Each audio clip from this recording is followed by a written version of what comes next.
ndabasuhuje rwose. Yarashize iminsi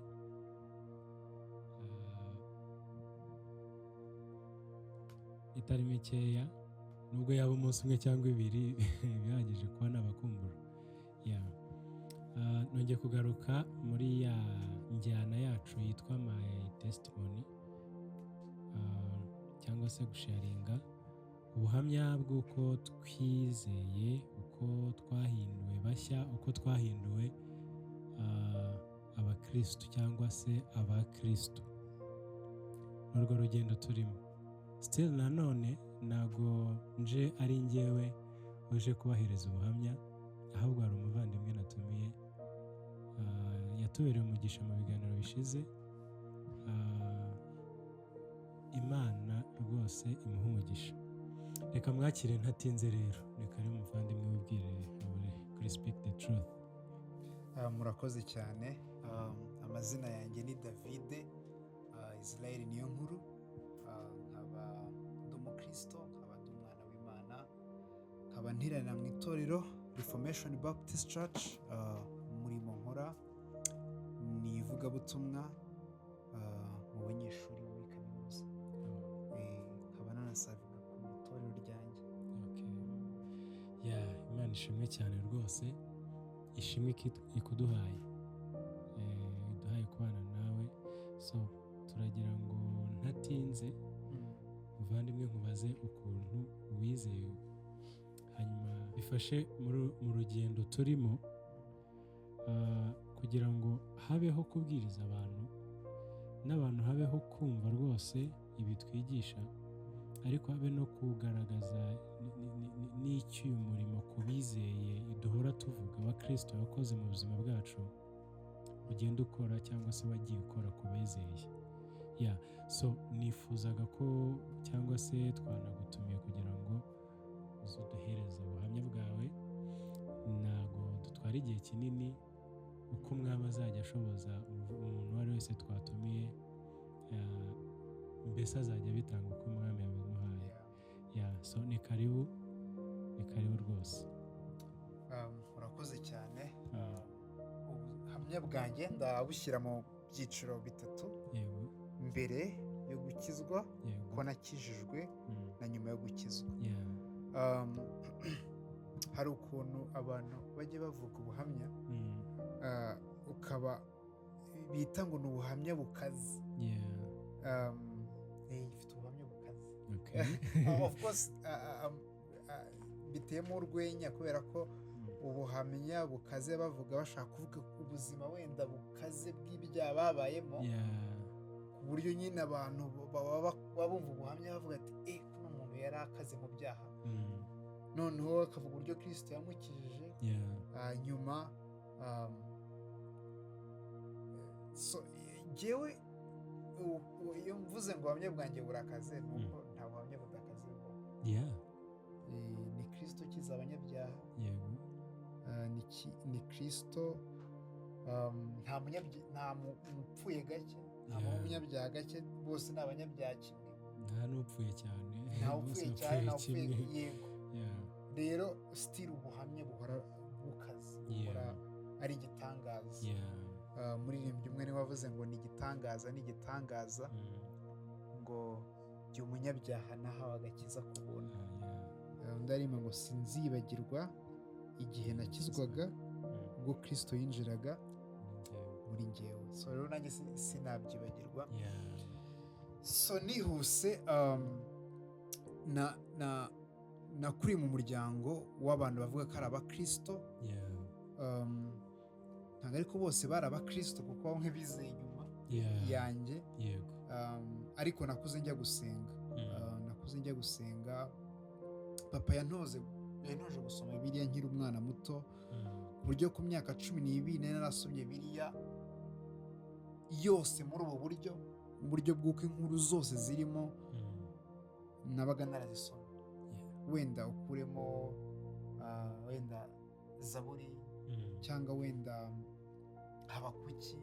Ariko niba muri Habakuki naho harimo inkuru runaka nabaga narayisomye. Mbese inkuru zo muri Bibiliya wari uzizi? Ku bw'ibyo nakuze nibwira yuko nzajya mu ijuru kubera ko nzi inkuru nyinshi zo muri Bibiliya.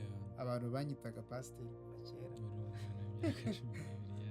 So njya nibuka agastori kamwe, umupasiteri umwe yigeze kuza ku rusengero avuga inkuru ye yo mu gitabo cy'umugenzi, ayivuga mu buryo bupfuye, ndangije ndamukosora imbere y'itorero.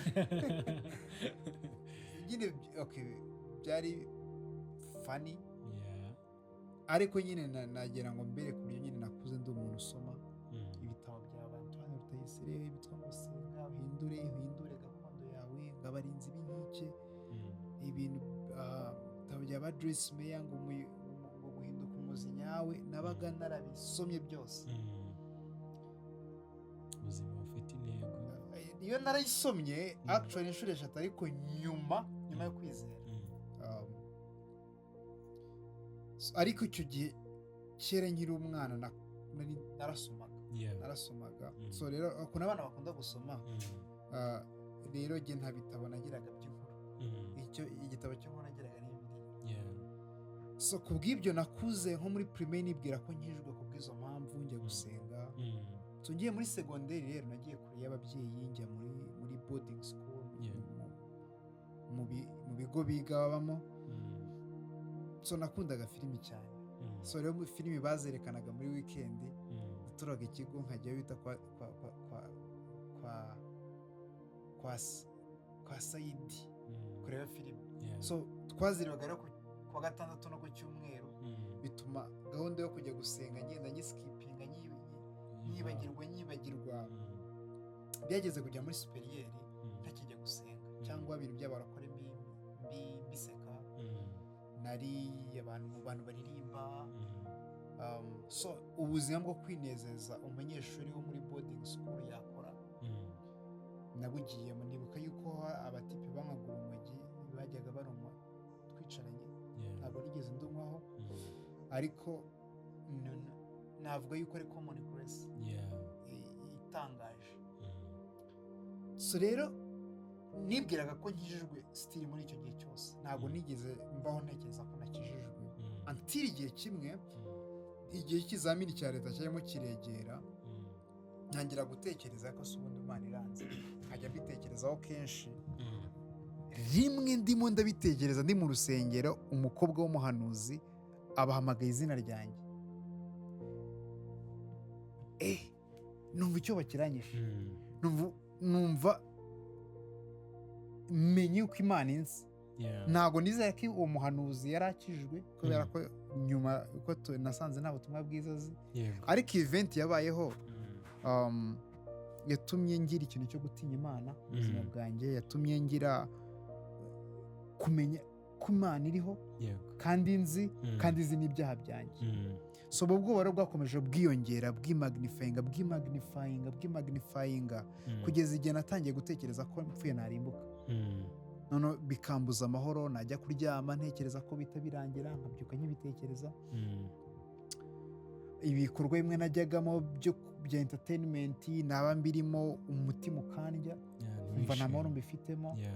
Njye nibuka ka event kamwe, urumva kubera kumenya stories zo muri Bibiliya, umuntu agiye yigisha inkuru muri Bibiliya, yigisha mu buryo butari bwo, just kwinaratinga uburyo butari bwo.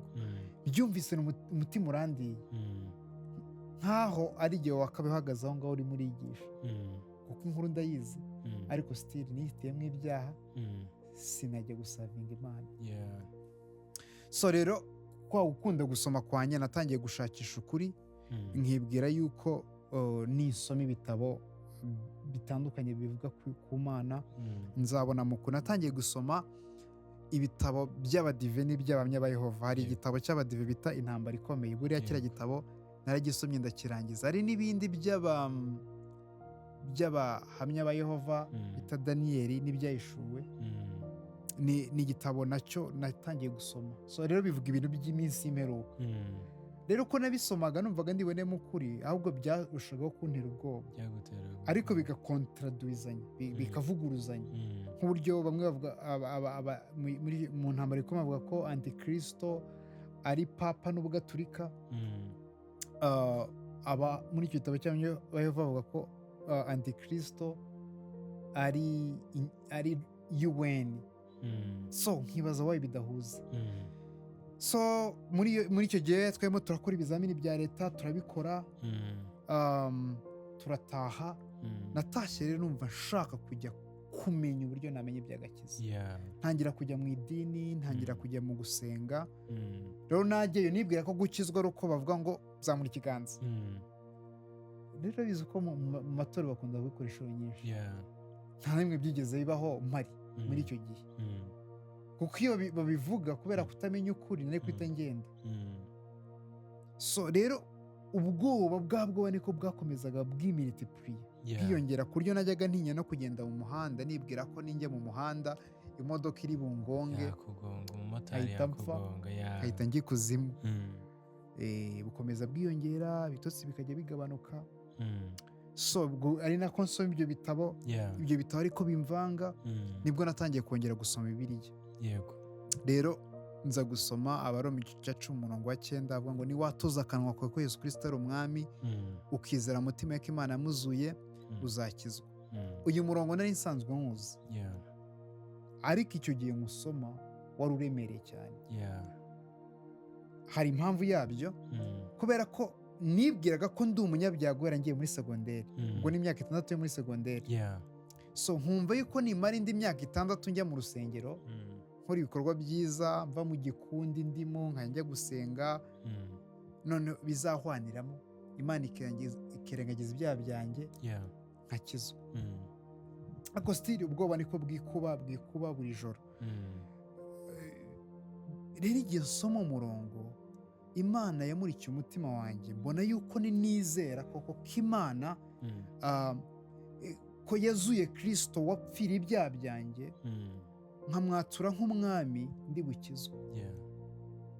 Hari iri sengesho bita isengesho ry'abanyabyaha Sinners Prayer. Iryo sengesho narisubiyemo, nari narisomye ahantu, ariko buri jambo navuze ryose ryari riturutse ku mutima umaramaje. Ndibuka ko rwose nagiye mu cyumba, ndasenga ndabati Mana, niba ari ukagakiza kaboneka unkize, nimba ari ukwizera nkize, nimba ari isengesho narisenze nkize. Uwo munsi numvise umunezero, numvise amahoro. Iryo joro mu majoro naraye ntafite ubwoba bwo kuribuka. Nyine ikintu gitangaje ni uko bino byanditswe tuba twarize turi abana, Yohana 3:16, ari ukuntu barifashe mu mutwe, ariko ako kanya ukumva biragarutse, nibwo bije, ukumva bi making the sense.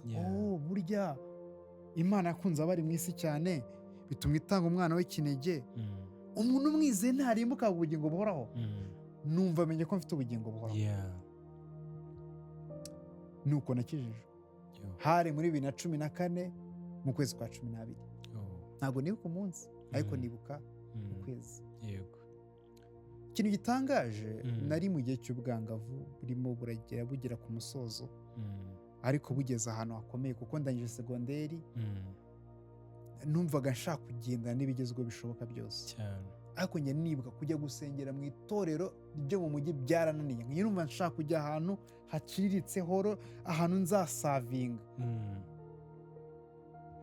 Numva nkunze itorero, of course nta nubwo bigisha ukuri, ariko nari nzi ko bigisha ukuri. Nkumva ndabakunze, nubwo ari mu cyaro, nubwo mbona batagendana n'ibigezweho, nkumva ikibazo cy'urukundo. Njye nibuka yuko bwakeye, sinzi mba ari umunsi ukurikira cyangwa wenda ari indi minsi yenda yegereje, ariko nagiye ku rusengero numva nishimye, numva buri wese maribona ko ukijijwe. Of course byabereye mu mutima. Nkigerayo rero biratangaje, nageze nsanga umukuru wa korali yasezeye, bahita bangira umuyobozi wa korali. Impamvu iyo moment nyizanye ni uko nafite ikintu cy'igikundi cy'abapagani, najyaga ntinya kubona ntari muri bo, uburyo bazansereza, uburyo bazamvuga, ariko byaranyoroheye ntiwakumva. Numvise nishimiye kubana n'abo ngabo kuruta bariya. So urumva rero gukizwa nk'uko nta muntu ukubwirije, usomye Bibiliya ntabwo gukura kwihuta. gukura kwihuta, ariko nagiraga ishyaka ryo kwigisha, nkajya kubwiriza. Ibyo nabwirizaga sinzi niba ubu ngubu mbyumvise ntagira isoni, ariko nari mfite umutima ukunze Kristo, ukunze abizera, ukunze ijambo ry'Imana. Njya nkora amadevotion igihe kirekire cyane, like half a day, umunsi w'amasaha 12 apana 28, kubera ko Imana yari yafashe umutima wanjye yawuhindura. Njya nibuka uburyo wenda nk'iyo umuntu amara atanga ubuhamya avuga ndatsindishirizwa, menya ko nabazweho gukiranuka. Ibyo ngibyo ntabwo nabimenya ako kanya, cyangwa namenye ko ntari burimbuke, ahubwo mfite ubugingo buhoraho. Amen. So nuko Kristo yahuye nanjye, arankiza, kandi rwose guhera n'ubu namya ko nkishijwe, mfite ubugingo buhoraho. Wenda n'ibyo ntarize nabimenye, ndabizi ko ndi umwana w'Imana, ndabizi yuko ndi uwera, umuziranenge, utagawa mu maso y'Imana, upfuye najya mu ijuru, yari cyose nzapfira. So hashize igihe nkiri muri iryo torero nateneragamo, naje guhura n'umugabo witwa George, duhura yaje gusenga, ndamusuhuza. Kumbe yari yaje mu rugo nihuye, yari yaje kuri kaminuza yihuye kugira ngo ajye afasha abanyeshuri. Antumira mu rugo rwiwe, ntangira kugenda nkajya nigana nawe, akajya dusobanurira ibintu byo gukizwa n'uko kwizera. Ndabyibuka ko iki cyanzu cyo ngo mwakijwe n'uko kwizera byavuye kuri mwebwe n'impano y'Imana, byavuye no ku mirimo kugira ngo hatagira umuntu wirarira, nagifashe mu mutwe uwo munsi. Nibyo twakoreshaga guide yitwa New Life. Rero uko nkura, nakomeje nyine numva nkunda ijambo ry'Imana. Abantu benshi twazanaga barazaga bakwiye ko gukizwa ari ubuntu, bagahita birukanka ngo bagiye mu banyabuntu. Ariko jyewe nabibyumva nk'umunezero, actually nkabidefendinga. Ariko hari ikintu kimwe njya nibuka twize cyamvuniye, kumenya ko agakiza kadatakara byaramvuniye. The reason byamvuniye wenda si uko nishingikirizaga ku mirimo kugira ngo wenda nzagere mu ijuru, ahubwo impamvu ni uko nari narasomye igitabo cyitwa ngo ubutumwa bwiza buruta ubundi bwose, yari komantere ku Baroma. Umugabo acyanditse simwibuka izina ryiwe, ariko yasobanuyemo justification neza, numva ihura rwose n'ukuri. Ariko bigeze ku Baroma igice cya 8 kivuga uburyo tudatakaza agakiza, aho Yesu yinjizamo Hebrews 6, Abaheburayo 6:4 kugeza kuri 6, havuga uburyo ngo uwizera atakaza agakiza. Arabidefendinga mu birankombi sinzi. Petero 2 ibice 2 umurongo wa 20 kugeza kuri 22, cyenzwe n'agifasha kirimo kabiri nyinshi, byose ndabinywa. So bituma numva ko ari ukuri ko umuntu yatakaza agakiza, atari uko nshidikanya kanjye, ahubwo kubera ko sa nk'ubonye muri Bibiliya. Rero akitwigisha ibintu byaramvuniye. Ahuriya njya nibuka rero yuko namaze umwaka ndwana n'ibyo bintu, kugeza igihe nasomye Abakolosayi igice cya 3:3. Wabuze uko wavuga? We kujya kuhasoma, ndakubwira impamvu. Ntabwo icyo cyanditswe ugiye kudefendinga uburyo umuntu adatakaza agakiza aricyo watekereza, kubera ko nikize kiza mu mutwe nyine si nka 10:24 kugeza kuri 28. Ariko icyanditswe cyo cyankombisinze kiravuga ngo kuko twapfuye ngo ubugingo bwacu bwabishanywe na Kristo mu Mana. Bisa nkaho nasobanukiye yuko mpishe mu Mana. Niba mpishe mu Mana ndatekanye. Mu rugo twagiraga inkoko, niba inkoko uzizi, iyo hari nk'ikintu giteye imishwi ibundikira abana, yego, mu mababa. Rero iyo kamwe kashaka gusugara akadondaga gasubiramo. Nahise ntekereza se ari ukuntu bano bajya bavuga ngo wenda ngo nta kintu cyagutandukanye n'urukundo rw'Imana, nta kintu cyakuha agakiza, ariko wakakiya wakwikura mu gakiza. Ntekereza uburyo iyo inkokokazi imishwi ye ishatse kugenda idona, tabatari ko se ubu jyewe ndinde warusha Imana imbaraga ku buryo nakwikura muri buno bwihisho mpishwanyemo na Kristo. Numva ndatekanye. numva menya ko agakiza kadatakara. Uwo munsi ni umunsi wa kabiri w'ibyishimo byanjye. Naranezerewe, narishimye, nabaga mfite ubwoba bw'uko umuntu wemeye yuko agakiza kadatakara ajya mu byaha, ahubwo nibwo urukundo rwiyongereye, numva ngize umuhate mwinshi, numva nkunze Imana, numva nshaka kuyiberaho. Uwo munsi mwibuka nk'uko nibuka umunsi nakijijwe. So turi mu kamvi Butare, tujya muri Kiste, tujoininga groupe yitwa GBI, bangira se umuntu ukuriye amaserire, nkunda Imana yo ndayikorera, atari kugira ngo nyizwe kubera ko nakijijwe. Nyuma twarangije nibwo muri kaminuza y'u Rwanda bagiye baturoketinga, banjyana i Busogo. So i Busogo rero niho nagiye, nibuka ko Gloire twigeze guhura watarizera, atuye yaje bamworeze kuza kubana natwe, arabyanga, ajya kubana n'umusilamu. So ariko muri icyo gihe abavandimwe benshi bari baturutse ahantu hatandukanye, bari bagiye bahuza abantu benshi nyine, wenda bakuye bamwe i Nyagatare babazana hariya, abandi bakuye i Huye. Nibuka ko muri chambre nabanaga n'umuvandimwe witwa Rafiki Norbert, undi witwa Dike, none Sadu. Rero twahoraga tuburana.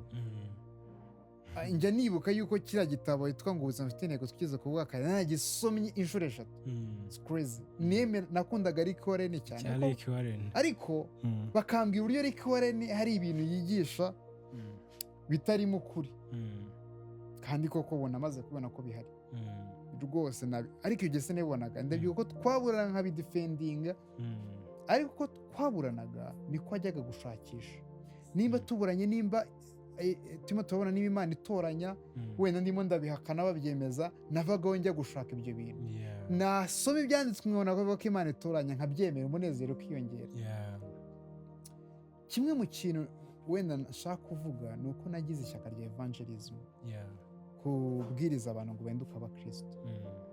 Nabaga niyemeje nk'iyo umubare, nk'aho ati nzabwiriza abantu nk'aba ngaba, nkashyiraho umubare, nkavuga ati ku Mana nanjye uzampa umugisha. Wenda ni mu bwana by'ubukristo, buri mu bwana, ariko narabikoraga mbikunze rwose. Nyuma nibwo uwo mugabo wantoje yatangiye kumbwira ati nawe uzafata abandi bantu, ugenda ubane nawe igihe, ubatoze. Henda ngafata 3 bane tukabana igihe, bamwe bakizera. Nibuka ko Gloire mwahoze muganira nawe, namufashe mujyana kujya kubana nanjye muri chambre, kugira ngo tujye just tuganira ijambo ry'Imana. So dusavinga Imana uko nguko, nibwo natangiye gukunda discipleship, gutoza abanyeshuri, kuba bigishwa, bakizwa mbere na mbere banamukurikira. So mu myaka 2 rero nayo maze gukura, nayo maze kuba reformed, nayo maze kuba umucalviniste, nayo maze kwemera all doctrines of grace, bimvunye cyane. Ariko nabimenyeye, nagize ishyaka ryinshi cyane riteye ubwoba. Aho kuba umuntu uri wodiri cyangwa uburana gusa, nakundaga no kubwiriza no kubitoza abandi. So turangije kaminuza nahise njya kwirukara, niho nagiye mara y'imyaka 2 mbana n'abanyeshuri, twigana ijambo ry'Imana, bamwe barakizwa, bajoininga n'amatorero. So nahavuye rero njya hariya kuri Mount Kigali. So n'ubu ngubu turatana n'abanyeshuri, baza mu rugo tugasangira, twiga ijambo ry'Imana. Imana bigira ubuntu, bamwe ikabakiza, abandi wenda baje bakijijwe, wenda batagira itorero, bakamenya itorero ryigisha ukuri, bakanayajoininga. no kwitekangira ubuntu. So mu by'ukuri navuga yuko ntibishoboka yuko umuntu ukijijwe adahinduka. Nanjye Kristo yarampinduye. Njya ndeba nko kuri Facebook nk'umuntu avuze nk'izina rya kera ntashaka gusubiramo, bajyaga banyita kera ndi umusani. Nkumva isoni zirangije, iryo zina cyaryibuka, ariko bikambera nyine nk'igihamya cy'uko Imana yankijije, yuko Uwiteka yankuye mu isayo y'ibyaha. Byagushimishaga si byo bikigushimisha? Nigeze ndeba ari agafoto nashyize kuri Facebook ejo bundi, kari muri 2014. I had a baby face. Ariko iyo baby face iri imbere barimo irabaririmbira. Ndangije hari ukuntu Facebook ivuga ngo then and now, ndashyiraho ndi imbere mu rusengero ndimo ndigisha. nyine iyo mbitekereje ndavuga atari kubiteka ni mwiza, ubuntu bwe ntibwapfuye ubusa. That's my testimony.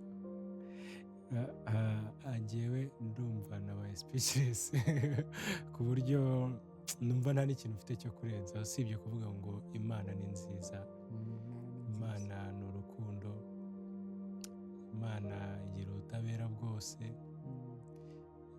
Imana kandi nawe wizeye wadukurikiranye yakugihereza amahoro, yakugira umuntu uhiriwe muri iyi si y'abantu benshi. Hahirwa umuntu w'iteka atabaraho ibicumuro bye, ibyaha bye bigatwikira. Can you believe that? Wenda utekereza ibyaha byawe, sa nk'ubitekerezaho, tekereza uhagaze imbere y'Imana isoni wagira, noneho utekereza uhagaze imbere y'Imana ibyaha byawe bitakubazwaho. Ibyo mvuze ni amagambo ya Dawidi, hahirwa uwiteka atazabaraho ibicumuro by'ibyaha bye bigatwikira. Gusa Imana ishimwe ko yakuzuye brother, Imana ishimwe. Nanjye nzatanga ubuhamya ariko not right now nzawutanga mu gihe kiri imbere, kuko nanjye Busogo habereye umugisha abantu benshi. Ariko uzi ko ari byo man, uzi ko wigaga muri STB? Ni STB uzi ko twagezga tuhaza na Tomu na Yvonne, uzi ko ari byo? Ndumva mbikuruye. Twajyaga tuza gufata amahugurwa no kwigishwa n'abavandimwe batwizere Jacques. Warizeraga? Nizeye nyuma ko nararijegitinze, ariko before yo kurivinga nyine iriya press na Umwami yangiriye ubuntu rwose, ariko sinshaka gutanga ubuhamya aka kanya. Nzabutanga. Nzabutanga kabisa, kuko niwo munezero wa mbere nagize mu buzima, n'ubu ngubu niyo mahoro nyifite.